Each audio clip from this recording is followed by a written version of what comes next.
کی بات کیوں نہیں کرتے؟ حضرت عمار یاسر کی بات کیوں نہیں کرتے؟ آج میں کچھ سوالات رکھنا چاہوں گا اہل سنت اہل اسلام بھائیوں سے. پلیٹ فارم یہ استعمال کروں گا، توسل آپ کا ہوگا، سوال کہیں اور جائے گا. میرا سوال آپ سے یہ ہے کہ رسول اکرم کے بعد جب تخت خلافت پہ صحابہ اکرام بیٹھ گئے تو مسلسل رسول اکرم کی شہادت کے بعد صحابہ اکرام کی خلافت کے 3 دور گزرے. آپ سر نہیں ہلائیں گے، آپ زبان سے میرے ساتھ بولیں، کیونکہ آپ نے اور میں نے مل کے یہ پیغام دنیا میں نشر کرنا ہے. رسالت مآب کے دنیا سے جانے کے بعد 3 خلافتوں کا دور آیا. پہلی خلافت ابو بکر ابن قحافہ کی 2.5 سال کا دور. دوسری خلافت عمر ابن خطاب کی 10 سال کا دور. تیسری خلافت عثمان ابن عفان کی 12 سال کا دور. یہ 25 سال کا جو دور گزرا ہے، اس 25 سال میں 3 خلافتوں کے دور میں اسلامی حکومت آذربائیجان، مصر، یمن، روم، ایران، ہندوستان تک گئی. مدینہ میں رہنے والے صحابہ اکرام جنہوں نے ان 3 خلفاء کی بیعت کی، کوئی آذربائیجان کا گورنر بنا، کوئی مصر کا گورنر بنا، کسی کو یمن کا والی بنایا گیا، کسی کو ہندوستان میں بھیجا گیا، کسی کو ایران میں بھیجا گیا. ان 3 خلافتوں کے دور میں ان 4 صحابہ کو کون سا عہدہ ملا؟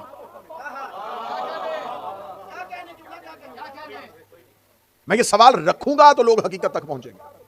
ہمیں بتایا جائے کہ آپ کی کتابیں کہتی ہیں کہ ان 4 سے محبت کا اللہ نے نبی کو حکم دیا تھا. آپ بتائیں کہ ان 4 صحابہ یہ زندہ تھے؟ یہ نہیں کہ نہیں، زندہ موجود تھے یہ 4.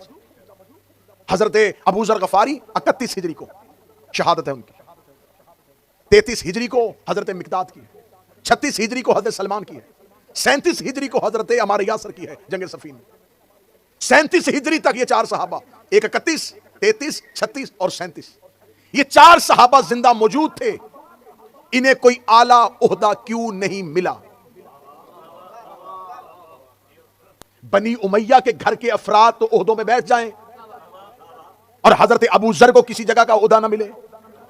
اگر یہ ساری حکومت اسلامی تھی اور صحابہ اکرام ان تمام حکومتوں میں جا کے حاکم بن رہے تھے، تو جب لشکر جا رہے تھے ان لشکروں کی سپہ سالاری ان صحابہ میں سے کسی کے پاس کیوں نہیں تھی؟ میں آنکھوں میں آنکھیں ڈال کے بات کرنے کے لیے تیار ہوں. آپ اپنی کسی پھٹی سے پھٹی کتاب سے ثابت کریں ان 4 صحابہ نے 3 خلافتوں کے دور میں کسی ایک خلیفہ کی بھی بیعت کی ہو. آپ نے اگر سر ہلانا ہے تو میں یہ ویسے باتیں ریکارڈ کر کے بھی بھیج دیتا ہوں.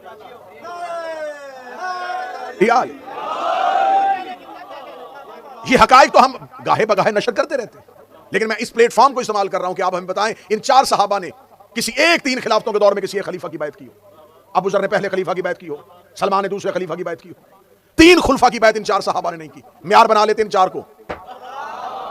آپ ہم سے کہتے ہیں عزت کیوں نہیں کرتے؟ عزت 2 وجوہات پہ ہوتی ہے، یا کردار کی ہوتی ہے یا عہدے کی ہوتی ہے. یا کردار اس قابل ہو کے عزت کی جائے، یا عہدہ اتنا بڑا ہو کے عزت کی جائے. آپ ہمیں کردار سے کروانا چاہیں، عہدے سے کروانا چاہیں. ہم شیعہ کرایہ داروں والا مذہب تو رکھتے ہی نہیں ہے. ہمارا حضور تانگے مانگے والا مذہب تو ہے ہی نہیں. ادھر ادھر سے اکٹھا کیا ہوا مذہب تو ہے ہی نہیں. قرآن کا مذہب ہے، دلیل کا مذہب ہے، عقل کا مذہب ہے، شعور کا مذہب ہے. آپ ہمیں بتائیں کہ ان 4 صحابہ اکرام میں 2 چیزوں سے عزت ہوتی ہے، عہدے سے، کردار سے. شیعہ مذہب کے پاس معیار ہے. ہم عزت نہ عہدے کی کریں گے، ہمارے پاس ایک معیار ہے. معیار ہے، اور معیار بھی کوئی یہ نہیں ہے کہ ہم شیعوں نے اپنے اماموں کی محبت معیار بنائی ہے. چھوڑو اس کو بھی، اطاعت رسول کو معیار بناؤ. کسی نے اطاعت رسول میں کردار رکھو، اگر وہ کردار اطاعت رسول میں ہو ہمیں بتاؤ، ہم مانیں گے. اگر کسی کا عہدہ اطاعت رسول میں ہو ہم اس عہدے کو تسلیم کریں گے. لیکن یہ حقیقت ماننی پڑے گی، یہ 4 صحابہ جو جید صحابہ تھے، نبی کو ان سے محبت کا، صرف یہ نبی سے محبت نہیں کرتے تھے، نبی ان سے محبت کرتے تھے. نبی کو اپنا محبوب بنانا اور ہے، نبی کا محبوب بننا اور ہے.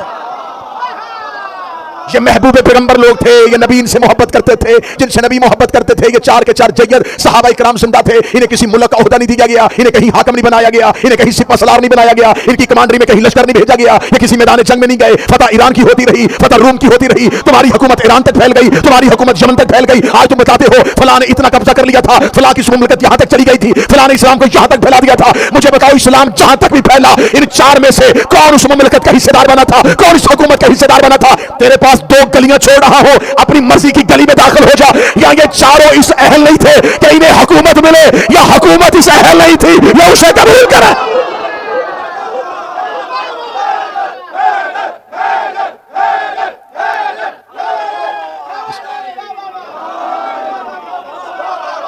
بتائیں یا تو یہ چاروں ہی سہل نہیں تھے.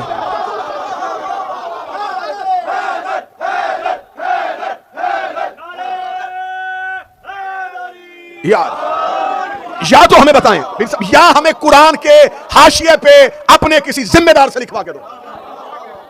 یہ چار اس اہل ہی نہیں تھے, انہیں حکومت ملے. یا حکومت اس اہل نہیں تھی, یہ چاروں سے قبول کر. بھائی وہ علی, یہ بچوں کو بتانے کے لیے جملے کافی ہیں, ساری زندگی جواب ہم نہیں دینا ہے. جو اٹھتا ہے یہ کیوں نہیں کرتے, یہ کیوں نہیں کرتے, یہ کیوں نہیں کرتے. ہماری کوئی خوراک علیحدہ ہے کہ ہم جواب دینے کے لیے پیدا ہوئے؟ اب ہم تم پر سوال کریں گے, ہمیں بتاؤ وہ علی جو بدر میں لڑا تھا. ہائے ہائے ہائے, نوجوان آج کی مجلس سے سر اٹھانا, نوجوان سر اٹھانا, میری قوم کا کل ہاتھ اٹھانا. وہ علی جو بدر میں لڑا, احد میں لڑا, خیبر میں لڑا, خندق میں لڑا, اتنا بڑا فاتح اسلام, ہر جگہ پہ کفر کے سامنے صرف علی جاتا رہا. ان 3 خلافتوں کے دور میں جہاں جہاں اسلامی لشکر گیا, علی نے لشکر کی سرداری کیوں نہیں کی؟ وہ تلوار جو ساری زندگی کفر کے خلاف چلی تھی 25 سال نیام میں کیوں رہی؟ اتنا بڑا جنگجو اور اتنا بڑا بہادر مدینے میں ہو اور خالد بن ولید جیسا ڈاکو لشکر اسلامی کی سرداری کرے.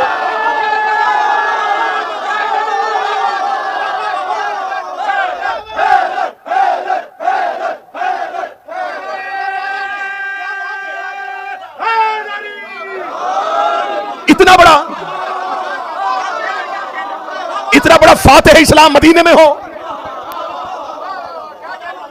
اور گنڈے, لٹیرے, ڈاکو, چور, اچیرے تلواریں نکال کے اسلام کے لمبردار بن جائیں. پڑھوں کردار کے کون کس کردار کا مالک تھا؟ ابو سفیان جیسے کافر کا بیٹا شام کا حاکم بن جائے.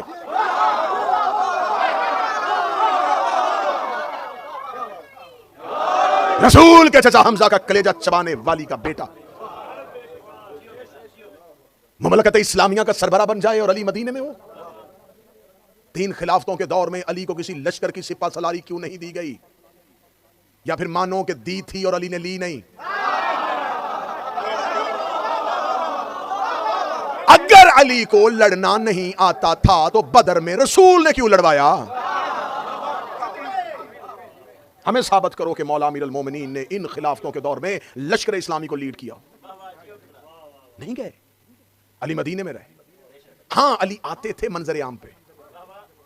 یہ جو صحابہ ہے نا, یہ جو 7 صحابہ جن کا میں تذکرہ کروں گا, یہ 7 دربار خلافت میں بیٹھے رہتے تھے. لشکر جاتے تھے یہ خاموش رہتے تھے, پیسہ تقسیم ہو رہا ہوتا تھا یہ چپ رہتے تھے. یہ حکومت کے کسی معاملات میں عمل دخل نہیں ڈالتے تھے. لوگ آ رہے ہیں, مل رہے ہیں, لشکر جا رہے ہیں, وظیفے تقسیم کیے جا رہے ہیں, عہدے بانٹے جا رہے ہیں, اس کو فلاں جگہ کا حکم, اس کو فلاں جگہ کا حکم, یہ بیٹھے رہتے تھے. لیکن جو ہی روم سے, یمن سے, مصر سے, حلب سے, شام سے کوئی سوال کرنے کے لیے آتا, اب یہ اٹھتے اور فوراً علی کے دروازے پہ چلے جاتے. وہ علی جو مسئلے بتانے آتا تھا, جنگیں کرنے کیوں نہیں آتا تھا؟ فقہ کے سوالوں کے جواب علی دے, قرآن کے متعلق سوال ہو تو علی جواب دے, دہریہ مناظرہ کرنے آئے تو منبر پہ آ کے علی جواب دے. اس کا مطلب اسلام کے دفاع کے لیے تو علی گھر سے نکلتے تھے, حکومت کے دفاع کے لیے نہیں. اس کا مطلب کہ رسول کے بعد حکومت اور تھی, اسلام اور تھا.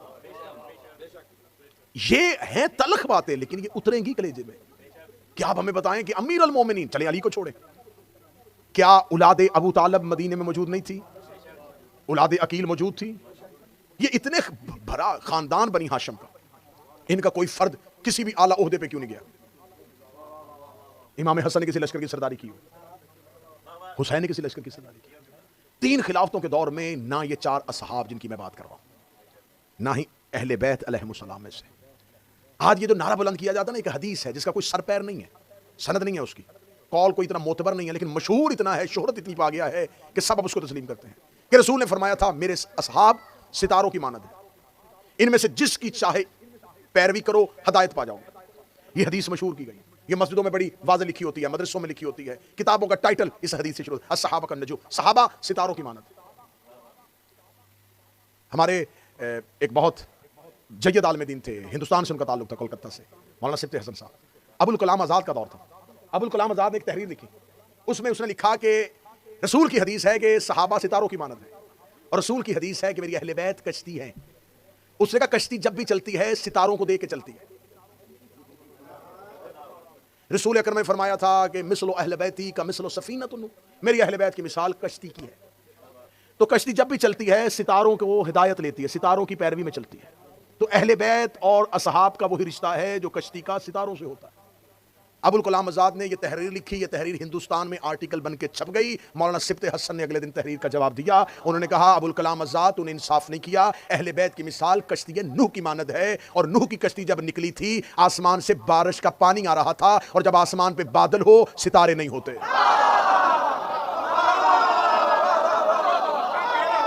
جب آسمان پہ بادل ہو، جب آسمان سے بارش آ رہی ہو تو ستارے نہیں ہوتے. اچھا، آپ نے یہ حدیث، اور خود آپ کے بہت سے علماء نے بھی اس حدیث کی صحت پہ بحث کی ہے کہ یہ حدیث متواترہ ہے، شہرت پا گئی ہے، لیکن اس حدیث کی صحیح السند نہیں ہے. یہ حدیث، اس کا قول اتنا معتبر نہیں ہے، لیکن اچھی بات ہے، اس میں کوئی شک نہیں ہے، لہٰذا یہ اچھی بات شہرت بھی پا جائے تو اس کا قول کی سند دیکھنے کی ضرورت نہیں ہوتی. آپ اس حدیث کو ادھر رکھیں، میں آپ کو قرآن دکھاتا ہوں. خدا کہتا ہے والشمس والضحیٰ والقمر اذا تلاھا، مجھے سورج کی قسم اور اس کی روشنی کی اور چاند کی جو اس کے پیچھے آتا ہے. رسالت ماپ یہاں پر تمام سنی مفسرین نے لکھا کہ یہاں سورج سے مراد یہ سورج نہیں، یہاں سورج سے مراد ہے شمس نبوت، کہ نبی کو اللہ نے قرآن میں سورج کہہ کے نبی کی قسم کھائی ہے. میں ابھی چاند پہ نہیں آ رہا، ابھی سورج پہ رکو. آپ نے صحیح بخاری میں لکھا ہے کہ نبی النبی کا شمس، نبی سورج ہے، اور اللہ نے قرآن میں قسم سورج کی کھائی ہے. نبی کو اللہ نے قرآن میں سورج کہا ہے. سورج کا نائب چاند ہوتا ہے، ستارے نہیں. جو بول سکتے ہو ہاتھ اٹھاؤ. سورج کے پیچھے چاند آتا ہے، ستارے نہیں آتے. اور سورج اور چاند کا ایک تعلق ہے کہ جب تک سورج رہتا ہے چور سوئے رہتے ہیں، لٹیرے گھروں میں ہوتے ہیں، سانپ بلوں میں ہوتے ہیں، مینڈک اپنے اپنے گھروں میں ہوتے ہیں. جو ہی سورج چھپتا ہے چاند کی چاندنی پھیلتی ہے، لٹیرے بھی باہر، چور بھی باہر، سانپ بھی باہر، موذی جانور بھی باہر.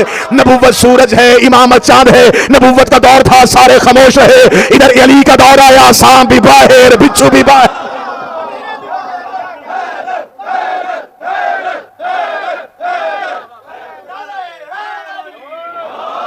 جب تک دور رسالت کا رہا سب خاموش.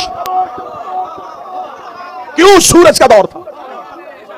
ادھر چاند کی چاندنی پھیلی، ممبروں پہ علی کے خلاف تقریریں، حدیثیں علی کے خلاف، مولوی علی کے خلاف، کبھی تلواریں علی کے خلاف، زبانیں علی کے خلاف، مورخ علی کے خلاف، تحریریں علی کے خلاف، حکومتیں علی کے خلاف، حاکم علی کے خلاف. پھر ساری زبانیں علی کے خلاف بھونکنی شروع ہو گئی. جیسے چاند کی چاندنی میں ہر کوئی باہر آ جاتا ہے، ایسے علی کی امامت کے دور میں علی کبھی جمل میں لڑ رہا تھا، علی کبھی صفین میں لڑ رہا تھا، علی کبھی نہروان میں لڑ رہا تھا. چل میں تیری اس حدیث کو ایک لمحے کے لیے مان بھی جاؤں کہ نبی نے فرمایا تھا میرے صحابہ ستاروں کی مانند ہے، میرے صحابہ ستاروں کی مانند ہے. مولوی اب پورے دن کا رہنا اسی حدیث میں یہی کا یہی رکا رہنا. تو نے کہا ہے کہ نبی نے فرمایا تھا میرے صحابہ ستاروں کی مانند ہے. خدا نے قرآن میں کہا ہے فلا اقسم بمواقع النجوم، مجھے قسم ہے جب ستارے کی دہلیز پہ گرا تھا، تیرے مفسرین نے مانا ایک دہلیز ہے جسے دہلیز زہرا کہتے ہیں، اس پہ آ کے ستارہ گرا تھا. اگر صحابی ستاروں کی مانند ہے، خدا نے قرآن میں ستارہ زہرا کے دروازے میں بھیج کے دنیا کو بتایا ہے کہ وہی ستارہ ہوتا ہے جو زہرا کے دروازے پہ آئے. جو زہرا کے دروازے پہ نہ آئے وہ ناکارہ ہوتا ہے، ستارہ رہا.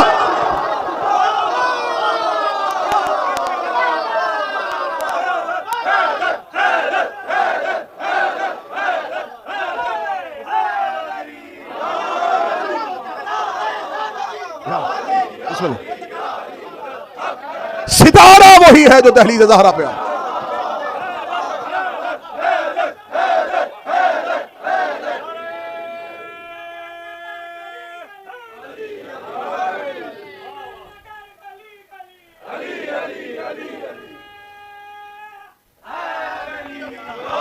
ستارہ زہرا کے دروازے پہ، جس ستارے نے دہلیز زہرا پہ نہیں آیا پھر وہ ستارہ ہے ہی نہیں، نکارا ہے، بچارا ہے، بس گزارا ہے.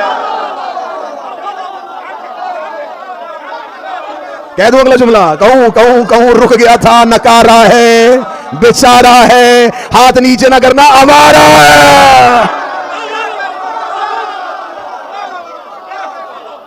جو دہلیز فاطمہ پہ آیا۔ عقیدے والے بندے سر اٹھاؤ تو میں عقیدے کی سطر کہوں، عرش خدا سے افضل ہے دہلیز فاطمہ۔ کہاں چلے گئے وہ لوگ جو عقیدہ سنا کرتے تھے؟ عرش خدا سے افضل ہے دہلیز فاطمہ، عرش خدا سے افضل ہے دہلیز فاطمہ۔ جو بندے پریشان ہو گئے ہیں اور پریشان کرنے کے لیے پھر رپیٹ کرنے لگا ہوں، عرش خدا سے افضل ہے دہلیز فاطمہ، عرش پروردگار سے افضل ہے دہلیز فاطمہ۔ اگر کوئی بندہ کہے کہاں عرش پروردگار، کہاں دہلیز فاطمہ، تو پہلے بتاؤ عرش پروردگار پہ کون بیٹھتا ہے؟ جبرائیل بیٹھتا ہے، میکائیل بیٹھتا ہے، اسرافیل بیٹھتا ہے، اسرائیل بیٹھتا ہے۔ اب مجھے بتاؤ دہلیز فاطمہ پہ کون بیٹھتا ہے؟ سلمان بیٹھتا ہے، ابو ذر بیٹھتا ہے، کمبر بیٹھتا ہے، مقداد بیٹھتا ہے، عمار بیٹھتا ہے۔ مجھے کسی پھٹی سے پھٹی کتاب سے ثابت کرو کہ ساری زندگی کبھی سلمان نے علی سے کہا ہو یا علی مجھے عرش میں بھیج دیجئے، کبھی کمبر نے کہا ہو مجھے آسمانوں کی سیر کروا دے، کبھی عمار نے کہا ہو مجھے بادلوں کے پیچھے لے جا۔ یہاں والے وہاں جانے کی تمنا نہیں کرتے، وہاں والے کبھی درزی بن کے، کبھی فقیر بن کے، کبھی یتیم بن کے۔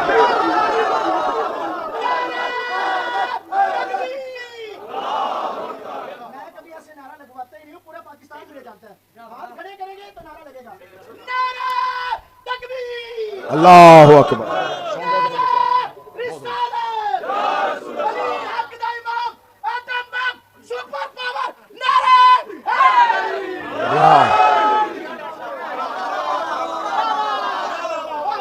یہاں والے وہاں جانے کی تمنا نہیں کرتے، وہاں والے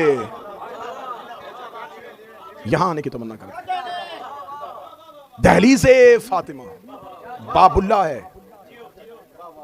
ایک سوال آیا ہے کہ کل کی آپ کی مجلس میں کہا تھا کہ سلمان زہرا کے دروازے پہ ایک مجلس میں کہا تھا سجدہ کرتا ہے، تو سجدہ تو پروردگار کا ہوتا ہے۔ قرآن پڑھیے گا، خدا کہتا ہے کہ ہم نے بنی اسرائیل سے کہا تھا کہ جب تم یہاں سے جاؤ تو ایک دروازہ آئے گا، اس پہ جا کے سجدہ کرنا، ہتا کہہ کے، ہتا کہہ کے، ہتا کہہ کے سجدہ، ہتا کہہ کے سجدہ۔ علی نے کوفہ کے منبر پہ بیٹھ کے سینے پہ ہاتھ رکھ کے کہا تھا میں اس امت کا باب ہتا ہوں، میں اس امت کا باب ہتا ہوں۔ یہ کبھی بھی خود کو عبادت کا سجدہ نہیں کرواتے۔ یہ عبادت کا سجدہ کروائیں گے تو پھر یہ اسے منوائیں گے کیسے؟ جب بھی اس دروازے پہ سجدہ ہو تو اعتراض کیوں؟ اللہ آدم کو سجدہ کروائے تو کوئی اعتراض نہیں۔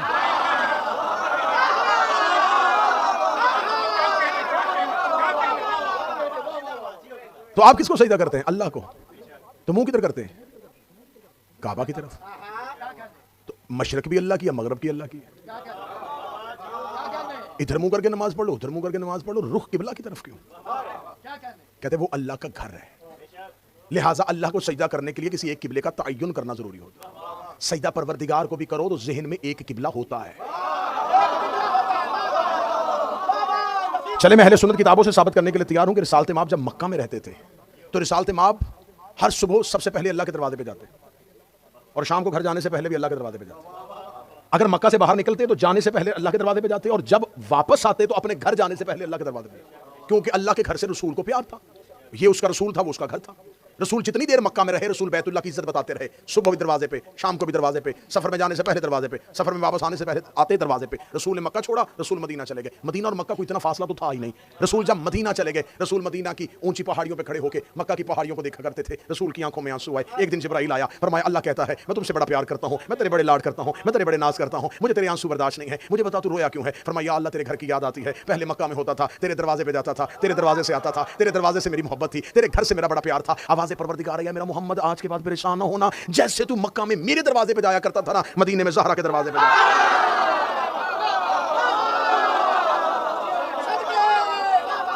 اب رسول صبح اٹھتے زہرا کے دروازے پہ، شام ہوتی زہرا کے دروازے پہ، سفر میں جاتے زہرا کے دروازے پہ، سفر سے واپس آتے زہرا کے دروازے پہ۔ ابھی جملہ تو میں نے کہا ہی نہیں ہے جو تمہارے دلوں کے اندر جانے والا ہے۔ لوگ کہتے بڑا پیار تھا، بیٹی سے باپ ملنے آتا تھا، باپ بیٹی کے دروازے پہ نہیں آتا تھا، رسول توحید کے دروازے پہ آتا۔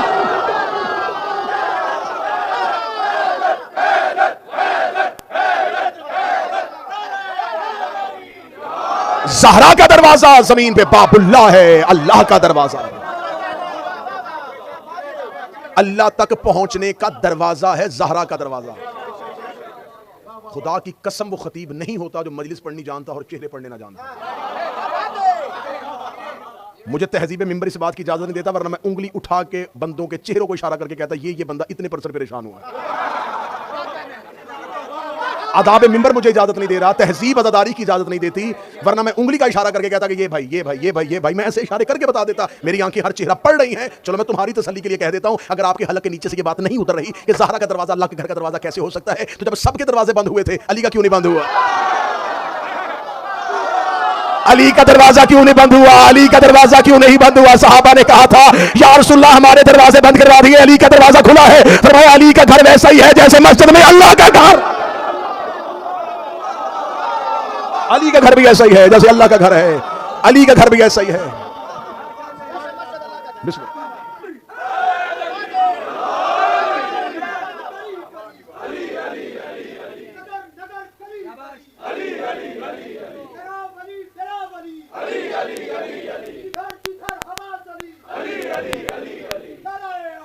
یا علی. اب پوری تقریر کا رخ بدل جائے گا، مجھے گفتگو کرنی ہے دو صحابہ پہ. علی کا گھر، مسجد کو ہم اللہ کا گھر کہتے ہیں تو وہاں اللہ رہتا نہیں ہے. مسجد اللہ کا گھر ہے لیکن وہاں اللہ رہتا نہیں ہے. وہ رہے گا تو محدود ہو جائے گا، وہ محدود ہو جائے تو وہ اللہ نہیں رہتا. مسجد اللہ کا گھر کیوں ہے؟ اس لیے کہ یہاں سے اللہ کا رخ اور تعین اور مقام اس لیے ہوتا ہے کہ یہ پروردگار کی نشانی بن جاتا ہے، یہ شاعر اللہ ہو جاتا ہے. اب جو بھی چیز جس سے پروردگار ظاہر ہوگا وہ شاعر اللہ ہوگا. یہ مسجد نبوی جو تھی مسجد کے پیچھے علی کا گھر نہیں تھا. بندے کہتے ہیں مسجد نبوی کے ساتھ علی کا گھر مسجد کا حجرہ نہیں تھا.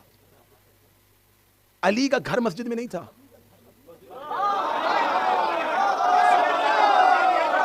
مسجد علی کے گھر.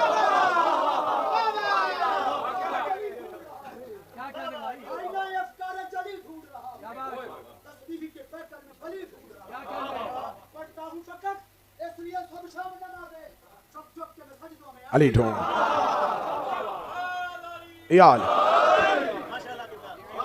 عبادت پروردگار ہے، لیکن اگر درمیان میں باب اللہ موجود ہو تو تقریر کا رخ بدلے گا. آج گفتگو مجھے بڑی جلدی، کیونکہ بہت زیادہ وقت تیزی سے گزر گیا، مجھے گفتگو کرنی ہے نبی کے دو صحابہ پر. اب بڑی جلدی میں مختصر تذکرہ کروں گا. آپ نے کہا ہے کہ صحابی وہ ہے جو صحبت پیغمبر میں آئے، صحبت پیغمبر میں بیٹھے، نبی کو دیکھے، حالت ایمان کی حالت میں رسول کو دیکھے اور رسول کی بارگاہ سے اٹھے، اسے صحابی کہتے ہیں. میں نے آج اہل سنت برادران سے مخاطب ہو کے پوری مجلس پڑھی ہے تو میں اگلا سوال کرنے لگا ہوں. اگر صحبت رسول میں بیٹھنا صحابی ہونے کی دلیل ہے تو حضرت اویس کرنی کے بارے میں آپ کا کیا عقیدہ ہے؟ حضرت اویس کرنی نے تو نبی کی صحبت نہیں پائی. ایک دفعہ آئے تھے اور نبی سفر میں تھے اور ماں کا حکم تھا کہ جلدی واپس آ جانا، اور نبی کی زیارت کیے بغیر واپس چلے گئے.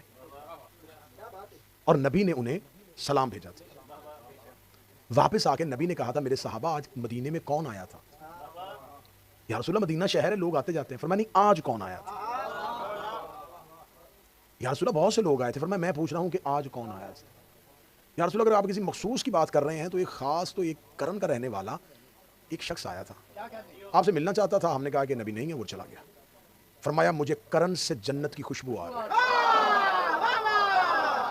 حدیث کے لفظ ہیں مجھے کرن سے عدن کی، عدن جنت کا نام ہے، مجھے خوشبو آ رہی ہے جنت کی. اچھا بعض دفعہ ایسا ہوتا ہے کہ کوئی آپ کے پہلو میں بھی بیٹھا ہو اور وہ آپ سے دور ہوتا ہے، اور کئی دفعہ کوئی دور ہو اور آپ کے قریب ہوتا ہے. آپ کے پہلو میں کوئی ایسا آ کے بیٹھ جائے جو آپ کو اچھا نہ لگتا ہو اور آپ دل میں اپنے کسی محبوب کو یاد کر رہے ہو، تو وہ پہلو میں رہنے والا قریب ہو کے بھی دور ہوتا ہے، اور وہ جو دور بیٹھا ہے وہ دور ہو کے بھی آپ کے دل کے اندر ہوتا ہے.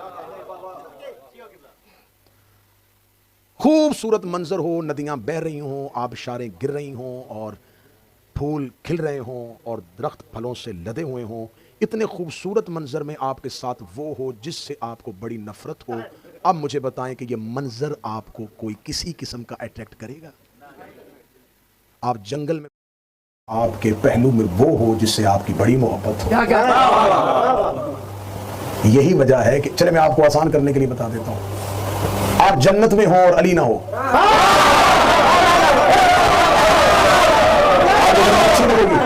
ہمیں وہ جنت چاہیے نہیں جس میں علی نہ ہو، اور ہم قبر میں ہو علی ہو، جس سے لوگ وحشت کھاتے ہیں وہ جنت ہو جاتی ہے، کیونکہ جس سے محبت ہو اس کا قرب منظر کو تبدیل کر دیتا ہے۔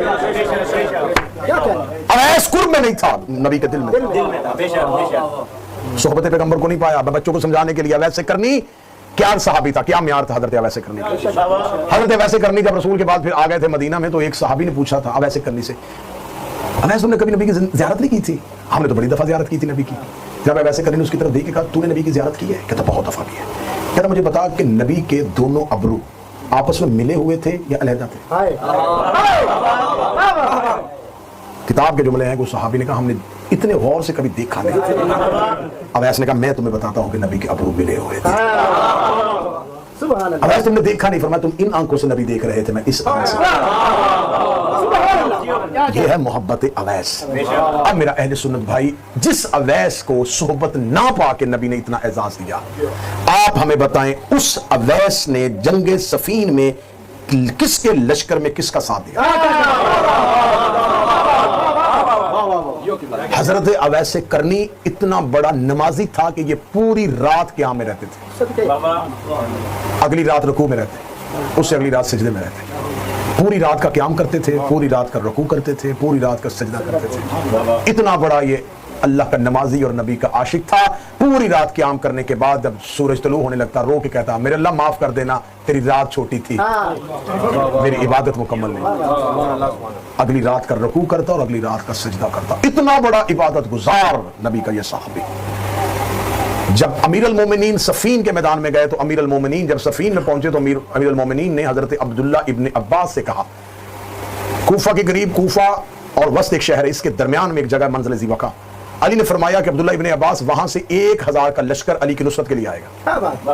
عبداللہ ابن عباس نے اس طرف دیکھنا شروع کر دیا۔ تھوڑی دیر کے بعد ایک لشکر پہنچا اور اس نے آ کے کہا ہم علی کی نصرت کے لیے صفین میں آئے ہیں۔ عبداللہ ابن عباس نے لوگوں کو گنا تو 999 لوگ تھے، ایک کم تھا۔ عبداللہ ابن عباس نے بھی دل میں سوچا کہ علی نے کہا تھا 1000، اس لشکر میں ایک کم ہے۔ یا علی گھوڑے سے اترے، عبداللہ ابن عباس کی کمر پہ ہاتھ رکھا، وہ پہاڑ پہ دیکھ میرا ایک اور ناصر آ رہا۔ عبداللہ ابن عباس نے دیکھا تو اویس کرنی اتر رہا ہے۔ حضرت اویس کرنی کا آنا تھا۔ حضرت اویس کرنی بالکل نماز کی حالت میں تھے اور حضرت اویس کرنی کے غلام نے ان کے لیے مصلی عبادت بچھا لیا۔ وضو کا برتن اویس کے ہاتھ میں تھا، اویس وضو کر رہے تھے جب صفین طبل بج گیا، جنگ کا طبل بجنا تھا۔ اویس کے کان میں آواز آئی، اویس نے غلام سے کہا یہ کس چیز کا طبل بجا ہے؟ فرمایا علی معاویہ کے خلاف لشکر لے کے میدان میں آ گیا ہے۔ اتنا کہنا تھا یا اویس نے وہیں پہ وضو کا پانی پھینکا، فرمایا جلدی کر گھوڑے پہ زین رکھ۔ غلام نے کہا سرکار نماز کا وقت ہو گیا ہے۔ فرمایا کیسے پڑھوں، نماز تو جنگ پہ جا رہی ہے۔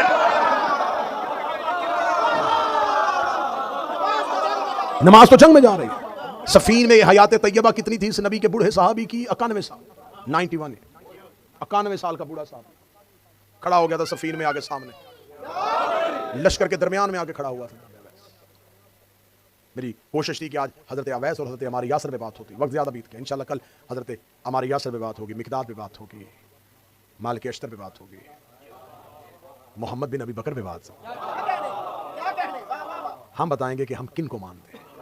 یہ وہ لوگ ہیں جن کا آج مورخ نام لینے کے لیے تیار نہیں، جن کے نام پہ مسجدیں نہیں بن رہی، جن کے نام پہ چندے نہیں مانگے جا رہے، ان کے نام کا کوئی سپاہی نہیں آ رہا۔ کیا یہ رسول کے سپاہی نہیں تھے؟ ہمیں فخر ہے کہ ہم نے معیار رکھا ہوا ہے۔ میں ڈنکے کی چوٹ پہ کہہ رہا ہوں، جن صحابہ کا میں نے تذکرہ کیا ہے، تم میں جرت ہے تو تمہیں ان صحابہ کا انکار کر کے دکھاؤ۔ شیعہ اس مذہب کا نام ہے، ہم نے امام بھی ایسے مانے ہیں، تم مانو نہ، انکار نہیں کر سکتے۔ یہ ہے اس مذہب کی سچائی، یہ ہے روشن مذہب کہ ہم نے امام مانے ہیں، امامت کے قائل نہیں بھی ہیں، ہمارے اماموں کا انکار نہیں کر سکتے کہ یہ امام نہیں ہے، یہ ٹھیک نہیں ہے، ان میں عیب نہیں دکھا سکتے۔ ہم نے جن صحابہ کو مانا، لو میں نام پیش کرتا ہوں، ان میں غلطی نکال کے دکھا۔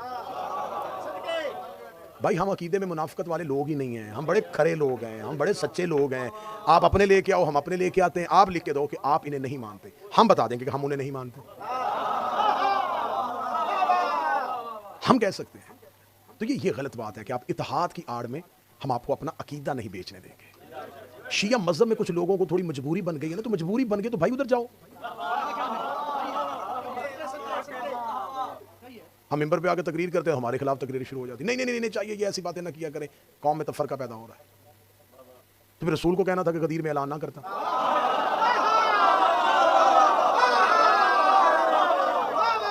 امت میں تو فرقہ پیدا ہو گیا نا, امت 2 حصوں میں تقسیم ہو گئی. نبی کو چاہیے تھا غدیر میں کہہ دیتے کہ بس علی امام ہے, ماننا تو مان لینا, نہیں ماننا تو نہ مان لینا, تم بھی ہمارے بھائی ہو, ہم بھی تمہارے بھائی ہیں, بھائی بھائی بن کے رہتے.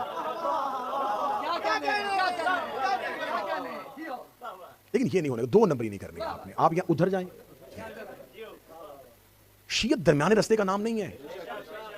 شیعت میں کبھی ہو کبھی نہ ہو نہیں, شیعت میں یا علی ہوتا ہے